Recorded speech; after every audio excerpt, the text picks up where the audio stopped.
Cecilia's question, and Cecilia, you're on the air. Hello. Hello. Do you believe that all small minority women-owned businesses are receiving fair and equal opportunities? And at what level are you holding the county accountable for them not providing fair and equal opportunities? All right, Cecilia, thank you for the question. And Paul Elizondo, sir, you're next. When I came to Commissioner's Court, our involvement with SWIMBY and minority-owned businesses was 0.1%. Now it's hitting at 25%. And that's for the programs we have pushed with our SWIMBY distributorship. It's never enough. Problems in government are never solved. You keep working on them, and you keep trying to make things better. I think that I have a very strong record in appointment of women to to county offices, including the Veterans Office and other offices. Just in the last 2 months, we've appointed 2 young women to the Transportation Board at VIA, and so I think that things can be improved. Yes, we need more opportunities for women-owned businesses, but we're doing pretty well at the county insofar as improving percentages. The same thing goes for the hospital districts. We've pushed to get those the involvement open, the door open, and I follow what was a Will Rogers idiom one time that said, put the jelly on the lower shelf so the little people can get to it. It's been a very strong motivating factor for me to make opportunity for economic development for minorities and women a premier point in my service. All right, Paul Elizondo. Now, Queta Rodriguez, and how do you respond to Cecilia's question about the opportunities should be provided for women-owned businesses in Bexar County? Thank you for that question, Cecilia. It is a very good question. I've talked again, and I sound like a broken record because I keep saying that one of, my goal is to create opportunity for everyone to reach success and prosperity. This is especially true when we talk about small minority and women-owned businesses. I'll note that just recently, the county released data on utilization rates for these types of businesses. It took 8 years. The county has had an F on the Fair Contracting Coalition report card because of that. You cannot address a problem unless you're actually, or you cannot address a problem unless you're actually intensively looking at the data and then being transparent with the data in the community. I've had numerous business owners come to me and say that they really do not believe that they have a fair shot at winning county contracts because of the process. And whether that's real or whether that's perceived, I think as a leader, it's our responsibility to address it. 8 years is a very long time for it to just kind of for it to be silent. I think that we can do a lot more. Commissioner Calvert has spearheaded an initiative to have a disparity study, basically talking about the percentages of contracts that are awarded to small minority-owned businesses. The city of San Antonio has done a phenomenal job. In just 1 year from the time that their deficiencies were identified, they have increased their utilization rates dramatically, up to almost 50%. The county should have done that a long time ago. And you're not going to do that if you're not being transparent with the information and you are not, and if you are not actually aggressively working to address the needs of the community. It goes back to that engaged leadership. It goes back to hearing those leaders. If we know that this is what's being said, it's not enough to say, no, we're doing things fairly. It's not enough to just say that. We have to show, and we have to inform, and we have to work together to increase opportunities for all of our small business owners. Okay, we have another question from our phone lines. The number is 210-614-8980. If you want to join our candidate forum, you're welcome to have a question that both candidates can answer. And now let's go to Michelle. And Michelle, go ahead. You're on the air, and your question will go first to Queta Rodriguez and then to Paul Elizondo. Hi. Hi there. First and foremost, I want to say thank you to both County Commissioner Elizondo and to Queta for serving our country in the United States Marines. And my question is, are both candidates, are they going to continue to support and uplift the women and children's hospitals? And what experience does Ms. Rodriguez bring to the office? All right, Michelle, thank you for the question. So, Queta Rodriguez, can you talk about what you would continue to support the Women's and Children's Hospital if you end up in the office? Absolutely. All projects that are currently in process, of course, I'm going to support that. I mean, it would be fiscally irresponsible to not continue projects that are already in play and that we've already allocated money for. It goes even further than that, though. Yes, the Women and Children's Hospital is extremely important. We have issues in our community that we need to address when it comes to women in particular. Again, we go back to poverty rates. Poverty rates in Precinct 2 disproportionately impact women. We have a lot of single-family households. When you address some of the root causes of problems, you actually end up alleviating other problems. We have high mortality rates during birth. We have all kinds of healthcare issues that are really attributed to lack of education, lack of poverty, low educational attainment. All of those things play a factor into these things. So yes, absolutely, I'm going to continue to support those efforts. The experience that I have is not necessarily, I don't have a medical background, but what I do have is our leadership skills. I know how to employ the people. Any good leader develops the people that they lead. I know that there are a lot of very smart people working on these projects. I mean, no one can do this by themselves. Nothing that has been done in Bexar County has been done by one person alone. What I can do is lead and be fiscally responsible to make sure that we are allocating our resources properly, that we are giving the people who are doing the bulk of the work, the resources that they need to be able to do a good job, and empowering them. And we have lots of great county staff. We have a lot of great staff in the healthcare system where we are getting our information from. We rely on experts. We provide the leadership to make sure that they have everything they need to do a very good job. So yes, absolutely, it's not just that project, all projects. But I want to make one really quick point in that we need to be outcome driven and not project driven. That's something that I believe that will change, or it will change when I become next county commissioner if I'm privileged to serve. All right, Paul Elizondo, sir, if you are reelected, would you continue working on this project of the Women's and Children's Hospital? Of course, and this is one of the things that is motivating me to go for another term. These many projects like that are projects that I have worked with, not only with other elected officials, but with our great county staff, which I work with every day and put together ideas of this sort. Of course, no project is done by one person. It takes coalitions, and it takes working with other people. And that's exactly the many projects that I've been successful on and will continue to provide in the diabetes center, in the mental health aspect, and all of these things.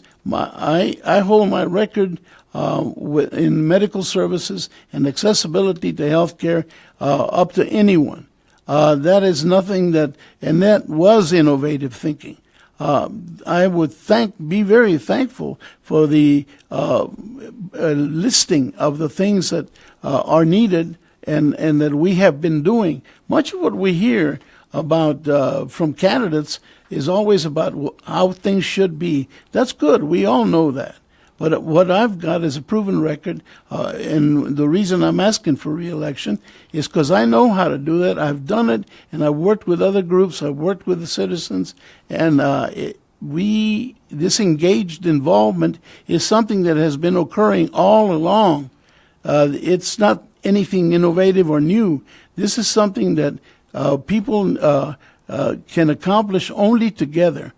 Things can only be accomplished in government together, and people have the charges and then to do as much as possible for as long as we can.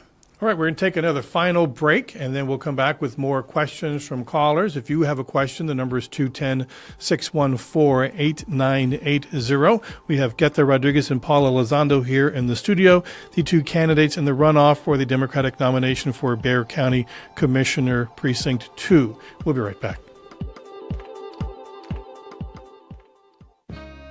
Support for TPR comes from Lewis Shanks Furniture, whose inventory includes home furnishing brands meeting all styles and taste. Along with on-site designers and custom design center, we live to help you love where you live. I-10 at Huebner or LewisShanksFurniture.com. Funding for the American Homefront Project, a public media collaboration that reports on American military life and veterans, comes from the Corporation for Public Broadcasting and the Bob Woodruff Foundation. Support for TPR comes from Floor's Country Store, presenting Lyle Lovett and his large band. Friday, May 4th at Floor's Country Store in Helotes. Doors open at 7, show at 9 p.m. Tickets and details at liveatfloors.com. This is The Source on Texas Public Radio 89.1 FM. I'm David Martin Davies, who is going to be in the hot seat on the County Commissioners Precinct 2 in the coming after November. First, we have to get through the runoff, and we have Queta Rodriguez and Paul Elizondo seeking the Democratic nomination. They will be facing the Republican in the race, Teresa Connolly, in the November 6th general election. If you've got a question or comment, cut a question only, call in 210-614-8980. Let's go to Robert. And Robert, welcome to The Source. You're on the air. Thank you. How does your political experience, background, and time in Bexar County make you the best candidate for this position? All right, Robert, thank you. And Paul Elizondo, sir, it's your turn to go first. Well, I think that the best candidate is one that wants to continue giving service and is informed as to every aspect of county government.